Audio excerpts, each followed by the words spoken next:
Assalamualaikum warahmatullahi wabarakatuh. Waalaikumsalam.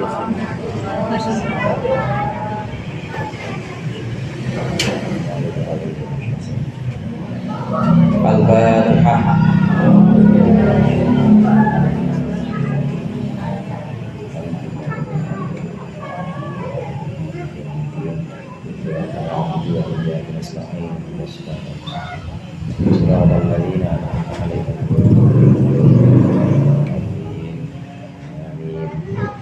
Bismillahirrahmanirrahim.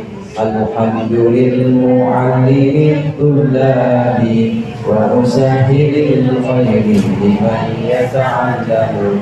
Thumma assalatu wassalamu ala nabi wa alihi wa sahbihi jayyuhu. Ya Rabbana kaffir anna dhunubana wa walidina wa liman huwa muslimu. Nad'uka Allahumma ilman nafi'a min yawmina ilal hisabi yaqumu.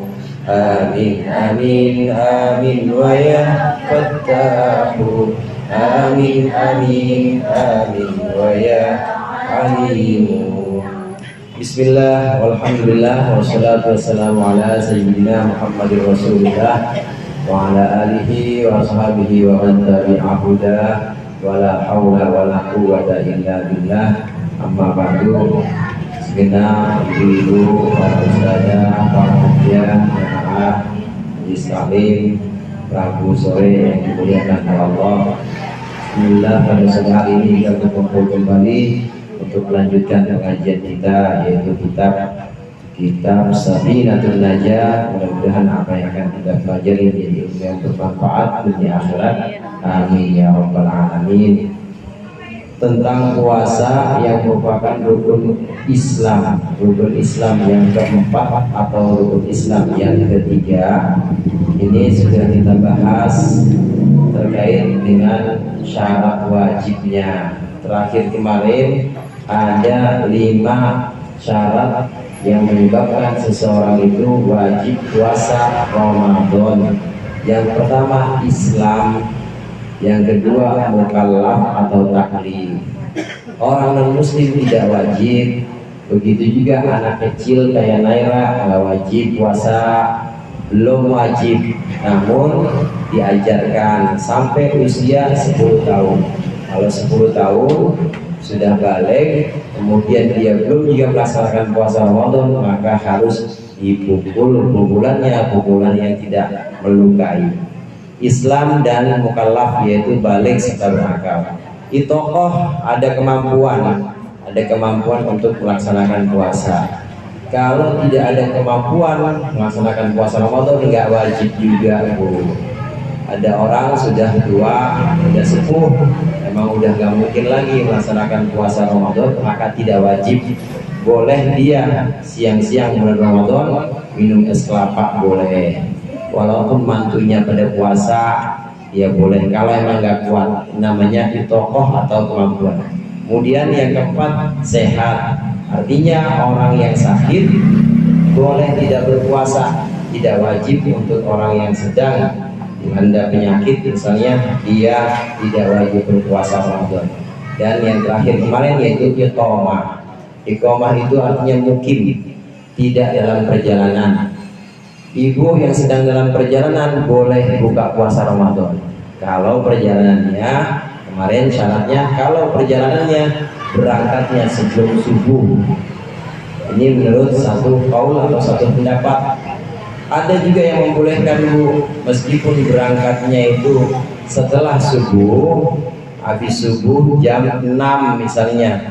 Kemudian ibu berangkat pulang kampung, memang kampungnya jauh, sudah 2 marhalah, sudah lebih dari 85 km, maka ada yang membolehkan buka kalau nggak kuat. Tapi syaratnya, Bu, malamnya harus niat tetap. Malamnya tetap dia harus niat. Nanti di tengah jalan sampai di rest area benar-benar haus, nggak kuat, maka boleh. Ini untuk orang yang musafir. orang yang tidak tinggal di tempat sedang dalam melaksanakan perjalanan, maka dia boleh tidak berpuasa, karena memang tidak wajib untuk orang yang musafir perjalanan yang sudah lebih dari 85 km. Itu perjalanan yang disebut dengan perjalanan yang membolehkan qashar. Kita tahu di bab-bab sebelumnya perjalanan yang membolehkan qashar jaraknya harus 2 marhalah. Timbang dari Jurang Mangu ke Pasar Ceger nggak boleh, Bu. Nggak boleh cuma belanja dari Ceger ke Kebayoran, belanja baju lebaran, buka nggak boleh karena belum 85 km. Perjalanan yang diperbolehkan buka juga itu harus perjalanan yang tidak maksiat. Tujuannya bukan tujuan maksiat, tujuan yang mubah atau diperbolehkan. Kalau tujuannya untuk tujuan yang maksiat, maka tidak boleh buka puasa meskipun jauh, meskipun lebih dari 85 km. Ini pembahasan terakhir kita kemarin. Dengan kata lain, syarat seorang musafir boleh tidak berpuasa, maka itu harus perjalanan yang memang memenuhi syarat untuk boleh sholat qashar. Tadi saya sebutkan perjalanannya 2 marhalah. Berapa kilometer, Bu? 2 marhalah. Iya, 85 km. Kemudian perjalanannya bukan perjalanan maksiat. Kemudian yang ketiga syaratnya yaitu perjalanannya, satu lagi perjalanan yang memang ada tujuannya. Kalau tidak ada tujuannya nggak boleh, puasanya nggak boleh dibatalkan, sholat qashar juga nggak boleh.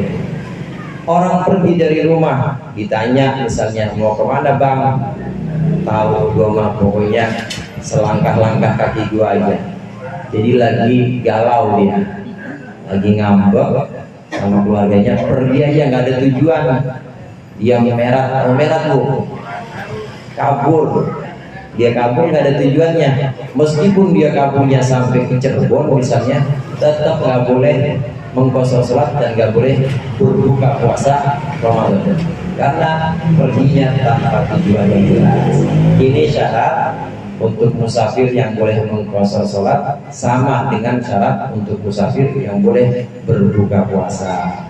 Nah, pada bab yang berikut ini adalah rukun-rukun puasa yang ada 3. Kalau kita bandingkan dengan rukun-rukun ibadah lain, rukun puasa termasuk yang paling singkat, Bu.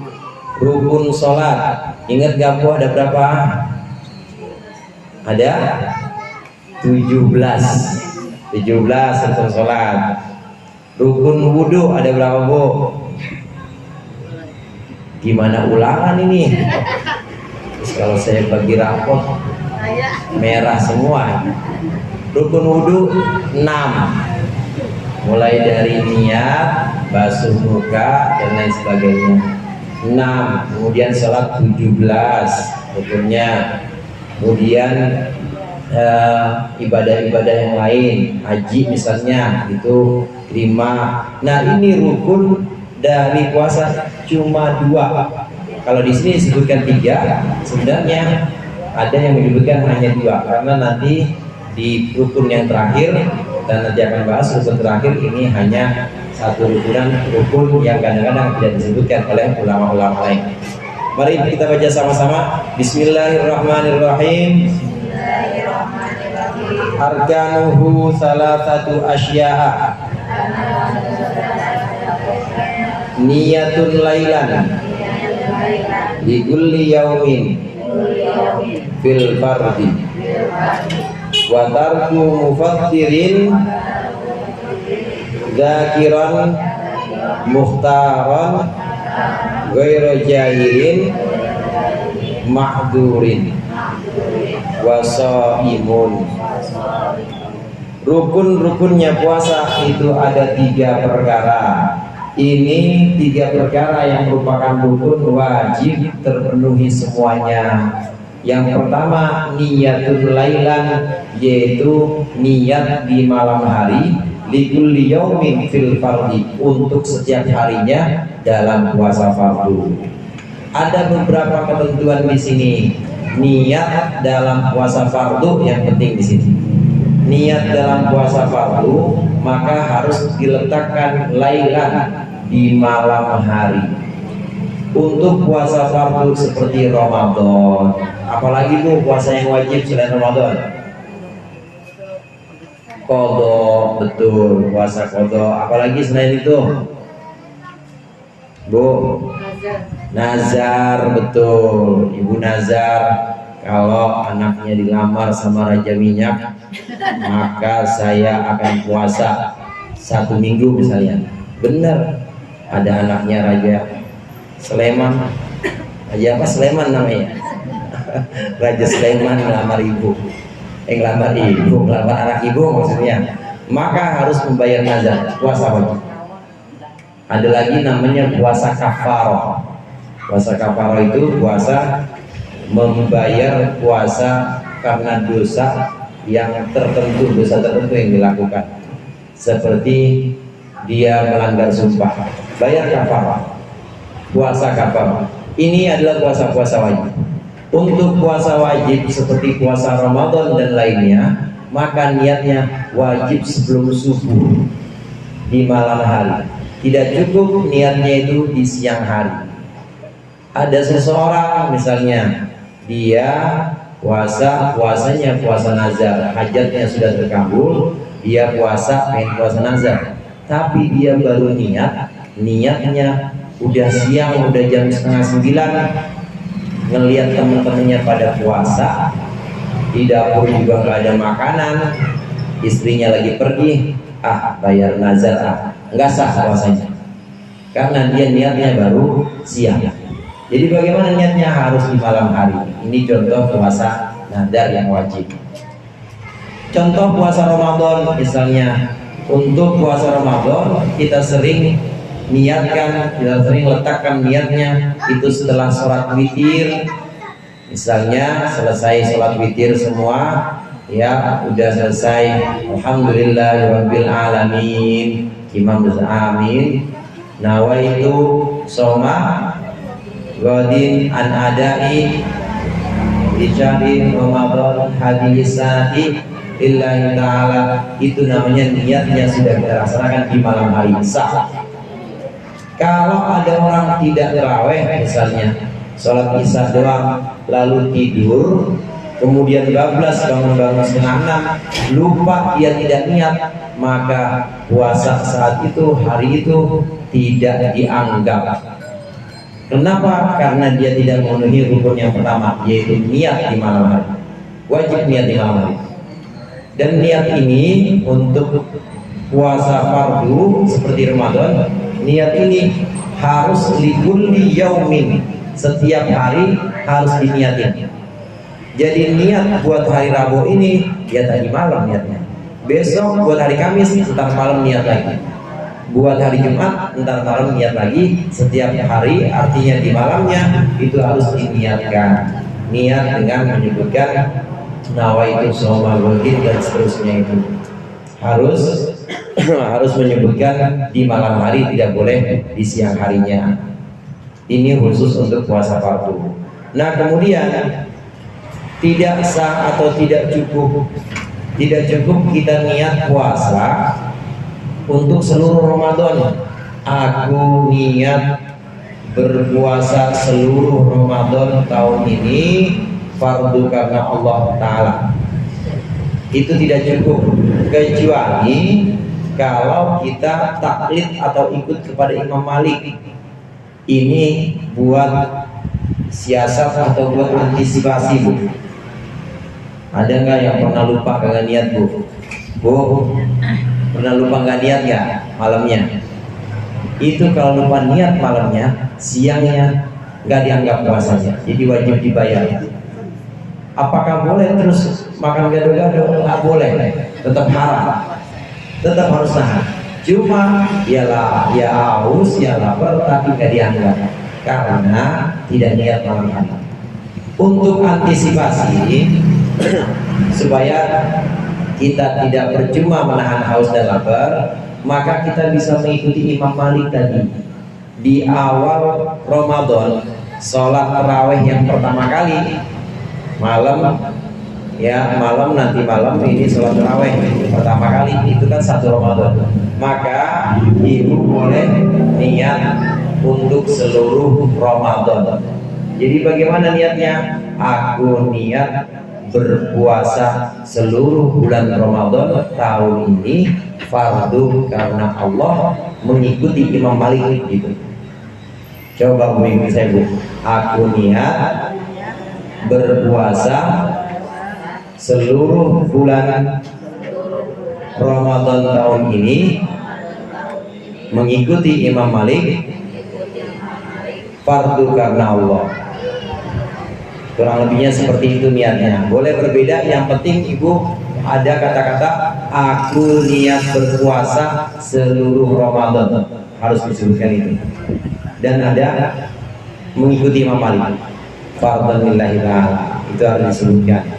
Kalau di awal Ramadan malam tarawih pertama kita mengucapkan ini, lalu di tengah-tengah Ramadan malam ke-15 misalnya kita lupa gak niat, maka besoknya tetap bisa tercover. Tahu tercover Bu? Bu, bisa terwakili oleh niat yang pertama. Jadi meskipun ibu tidak buka atau tidak niat karena lupa, ini tetap dianggap sah, karena di awal puasa, di awal Ramadan kita sudah niat puasa seluruhnya untuk mengikuti Imam Malik. Ini diperbolehkan. Jadi itu siasatnya, itu antisipasinya supaya jangan sampai percuma karena lupanya. Kemudian pembahasan niat ini hanya untuk niat puasa fardu. Kalau niat puasa sunnah, maka boleh diniatkan tidak di malam hari. Boleh ibu puasa sunnah baru niat jam 8:30 itu boleh, asal belum makan aja.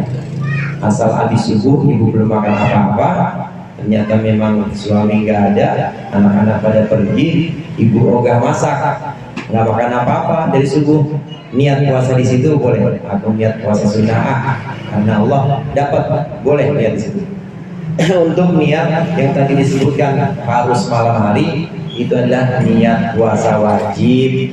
Kalau puasa sunnah boleh niatnya tidak di malam hari, setelah subuh boleh, asalkan belum makan. Hanya saja ibu, kalau puasa sunnahnya adalah puasa sunnah yang punya waktu tertentu, seperti Senin, Kamis. Saya tahu ibu-ibu sini puasa semua ya. Nah, Ramadan maksudnya. Senin Kamis mah udah yang puasa yang enggak. Puasa Senin, puasa Kamis ada waktu tertentu, harus Senin dan Kamis. Kemudian puasa kemarin yaitu puasa Asyura, puasa Tarwiyah, puasa Arafah, itu ada hari-hari tertentu. Untuk puasa sunnah yang seperti ini, maka dia atau kita wajib menyebutkan nama puasanya itu. Puasa apa? Apa Senin, apa Kamis, apa Asyura, apa Arafah. Bunyinya bagaimana? Dalam hati harus ada maksud hati, dalam hati kerentek, aku puasa besok, puasa sunnah Arafah, harus begitu. Karena Allah Ta'ala, harus disebutkan bentuknya. Nah kalau nggak disebutkan puasa Arafah bagaimana? Sah tetap. Beda sama yang wajib.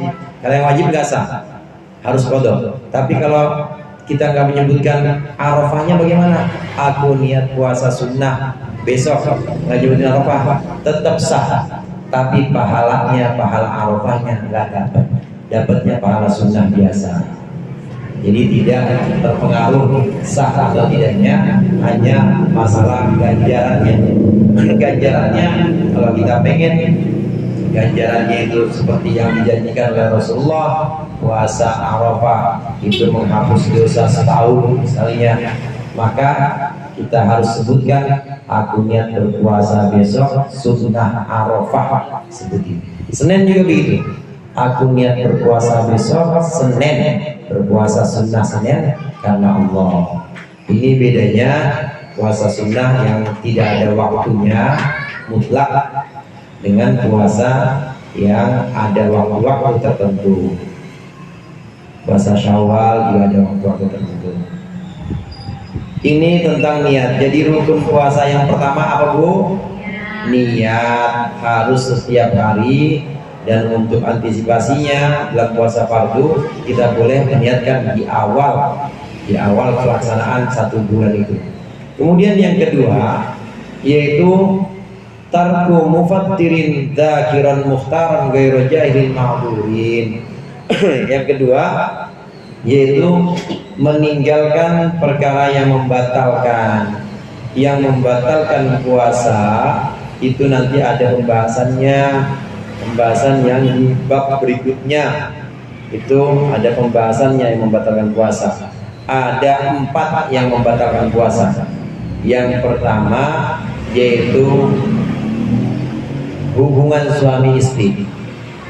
Hubungan suami istri ini membatalkan puasa. Kemudian yang kedua sengaja muntah. Sengaja muntah Bu, itu membatalkan puasa. Kalau nggak sengaja nggak apa-apa. Tapi kalau sengaja dimuntah-muntahin, kayaknya enak nih badan, kayaknya meriang banget. Kalau udah muntah kayaknya enak. Sengaja ibu sogok-sogok, yaitu ibu sogok-sogok pakai sendok biar muntah, biar enakan badan, batal. Itu kedua yang membatalkan puasa. Kemudian yang ketiga yang membatalkan puasa yaitu istimna atau mengeluarkan mani. Mengeluarkan mani baik dengan jalan yang haram maupun jalan yang halal, itu hukumnya batal puasanya. Kemudian yang keempat termasuk yang membatalkan puasa, ini kita biasa tahu semua, yaitu memasukkan benda ke dalam rongga badan kita, baik bentuknya makanan maupun bukan makanan. Saya mau bukan makanan Ustaz yang saya masukin, cotton bud saya masukin sampai ini, sampai dalam kuping saya. Kalau sampai dalam kuping batal, karena kuping itu termasuk rongga. Jauh istilah bahasa Arabnya. Bukan cotton bud Ustaz yang saya masukin, bukan makanan juga, tapi saya masukkan ke dalam hidung misalnya, atau rongga-rongga yang lain. Dalam hidung, yang termasuk rongga itu kuping, hidung, dan termasuk juga 2 jalan depan belakang yaitu kubul dan dubur. Itu termasuk membatalkan puasa. Kalau ada benda yang masuk, baik bentuknya makanan atau bukan makanan, maka hukumnya batal puasa. Ini yang keempat. Jadi dalam puasa rukun yang kedua meninggalkan perkara yang membatalkan, yaitu jima, hubungan suami istri, kemudian sengaja muntah, 2 mengeluarkan mani, dan 3 masuknya benda ke dalam rongga tubuh kita. Ibu-ibu jamaah rahimakumullah, ada perbedaan pendapat di antara ulama tentang suntik atau vaksin atau apa lagi. Orang dulu sebutnya injeksi, suntik. Apakah suntik membatalkan puasa? Ada 2 pendapat ulama. Pendapat yang kuat tidak membatalkan puasa, karena yang masuk ke dalam pembuluh darah kita itu pembuluh darah tidak termasuk rongga. Jauh. Rongga itu adalah satu saluran yang masuk atau yang ada hubungannya ke dalam perut. Dia masuk ke dalam perut. Nah, sedangkan pembuluh darah, tempat obat itu masuk kalau kita disuntik, atau vaksin itu masuk kalau saat kita disuntik, itu tidak termasuk rongga, maka tidak membatalkan. Ini pendapat yang kuat. Walaupun ada juga yang mengatakan batal suntik itu waktu kemarin. Mungkin ibu-ibu pernah dulu waktu zamannya COVID ya, zamannya COVID, karena memang harus vaksin, puasa vaksin boleh, tidak batal menurut pendapat ulama yang kuat, karena pembuluh darah itu tidak termasuk rongga. Kemudian di sini zakiron, dalam keadaan ingat, meninggalkan perkara yang membatalkan puasa 4 tadi dalam keadaan ingat. Dari sini bisa kita pahami Kalau terjadi yang membatalkan puasa, tapi kita lupa, nggak batal. Di sini syarat yang bisa membatalkan kalau lupa. Jadi harus kita ingat betul-betul, jangan sampai melakukan hal-hal yang membatalkan puasa dzakiran, dalam keadaan sadar atau ingat. Kalau lupa bagaimana? Nggak apa-apa, nggak batal. Ibu lupa makan misalnya, sampai nambah lagi lupanya 2 piring, bener-bener lupa, namanya lupa, nambah. Minum tahak, astagfirullahaladzim, ini saya lagi puasa ya. Kalau sampai tahak, meskipun sampai tahak, tapi kalau dia lupa nggak batal ya.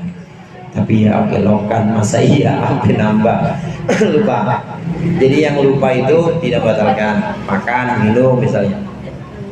Atau lupa dengan hal lain, misalnya ibu lupa kalau ini bulan puasa, enak aja ngorekin kuping pakai cotton bud, lupa, baru sadar, astagfirullahaladzim, nggak apa-apa kalau lupa. Itu yang disebutkan dzakiran di sini adalah dalam keadaan ingat. Jadi harus meninggalkan yang membatalkan puasa dalam keadaan ingat. Kalau lupa ya nggak apa-apa, itu termasuk yang diampuni atau rezeki dari Allah. Orang sampai nambah ya. Kalau bapaknya mah habis nambah rokok segala, kopi rokok lupa, rezeki dari Allah ya. Kemudian di situ mukhtaron, meninggalkan yang membatalkan puasa. Mukhtaron dalam keadaan tidak terpaksa. Kalau terpaksa maka tidak batal. Contoh terpaksa, termasuk yang terpaksa ini nggak kuat dan nggak tahan, muntah ternyata. Bukan kita yang bikin, tapi emang udah terpaksa, itu udah terdorong dari perut, maka nggak batal karena itu terpaksa. Ini namanya mukhtaron. Kemudian ghairu jahilin ma'dzurin, ini juga syarat berikutnya, meninggalkan yang membatalkan puasa dengan syarat dia tidak termasuk orang yang jahil, orang yang bodoh. Orang bodoh itu orang yang belum tahu, baru ngaji, dia baru ngaji, dulu nggak pernah ngaji, baru mulai puasa Ramadan, dia nggak tahu kalau ternyata minum air putih itu batal misalnya gitu, karena mu'alaf. Saya pikir mah yang ini aja Ustaz, yang ada warnanya, airnya, yang ada rasa, ternyata air putih batal juga ya. Kalau dia nggak tahu karena memang dia baru masuk Islam, maka ini termasuk yang tidak membatalkan puasa. Ini maksud dari jahilin ma'dzurin. Untuk kita yang tahu kalau itu membatalkan puasa, minum air putih, sengaja kita lakukan itu, maka batal hukumnya. Ini rukun puasa yang kedua. Jadi rukun puasa yang kedua, yang pertama tadi niat, yang kedua apa Bu? Meninggalkan yang membatalkan puasa. Yang ketiga puasa imun dan berpuasa. Maksudnya menghadirkan bentuk puasa, artinya niat sudah di malam hari, kita meninggalkan yang membatalkan puasa sudah, dan juga kita menghadirkan puasa begitu saja. Kenapa syarat yang ketiga ini saya sebutkan di awal tadi? Ada ulama yang tidak memasukkan rukun shaum karena memang sudah termasuk niat dan yang kedua, yaitu yang meninggalkan perkara yang membatalkan. Jadi bagaimana? Cukup dengan dua itu, tidak perlu disebutkan shaum, itu udah sah puasanya. Shaum di sini artinya menghadirkan puasa, keadaan orang yang berpuasa, kitanya puasa, namanya shaum. Musannif atau pengarang kitab Safinatul Najah ini menyebutkan shaum karena membedakan dengan ibadah-ibadah lain. Kalau ibadah selain puasa, contoh misalnya sholat, sholat bisa nggak ibu lihat bentuknya? Bu, bentuk ibadah sholat kelihatan nggak? Kelihatan, ada diri, takbiratul ihram, ruku. Kemudian ibadah yang lain atau muamalah misalnya jual beli di ucok, misalnya beli galon, kemudian diterima uangnya, ada kembaliannya. Kelihatan nggak bentuknya, Bu? Kelihatan. Muamalah ibadah rata-rata kelihatan. Tapi puasa coba, Bu. Puasa bentuknya kayak gimana? Ada nggak puasa yang bentuknya, Bu? Nggak ada. Oleh karenanya syarat yang ketiga ini, shaim ini untuk membedakan dengan ibadah-ibadah lain. Kalau ibadah-ibadah lain ada bentuknya, puasa tidak ada bentuknya, maka rukun yang ketiga yaitu kita menjadi orang yang berpuasa. Mau bentuknya itu puasanya tidur mulu yang apa-apa sah, pokoknya kita puasa, atau ibadah, pokoknya menentukan bentuk puasa. Inilah 3 rukun dari puasa yang harus terpenuhi. Kalau satu saja tidak terpenuhi, maka puasanya tidak sah. Harus terpenuhi dari 3 rukun ini. Demikian pembahasan kita pada siang hari ini. Mudah-mudahan bermanfaat. Insyaallah kita lanjutkan pertemuan yang akan datang. Lebih kurangnya saya mohon maaf. Allahumma muwaffiq ila aqwamit thoriq. Wassalamualaikum warahmatullahi wabarakatuh.